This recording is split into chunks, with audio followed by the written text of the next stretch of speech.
মোহাম্মদ ইউনুস। বিসমিল্লাহির রহমানির রহিম। প্রিয় দেশবাসী, গণ অভ্যুত্থানের প্রেক্ষাপট, আন্দোলনের শহীদ ও আহতদের জন্য সরকারের কার্যক্রম তুলে ধরেন তিনি। প্রধান উপদেষ্টা বলেন, রাজনৈতিক দল ও ঐকমত্য কমিশনের আলোচনায় জুলাই সনদের খসড়া চূড়ান্ত হয়েছে।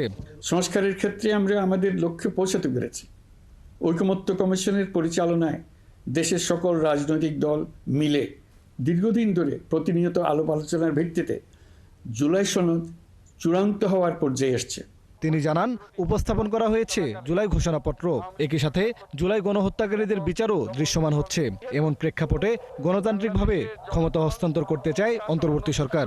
অন্তর্বর্তী সরকারের পক্ষ থেকে আমি প্রধান নির্বাচন কমিশনারের কাছে চিঠি পাঠাবো, যেন নির্বাচন কমিশন আগামী রমজানের আগে 2026 সালের ফেব্রুয়ারি মাসে জাতীয় নির্বাচন অনুষ্ঠানের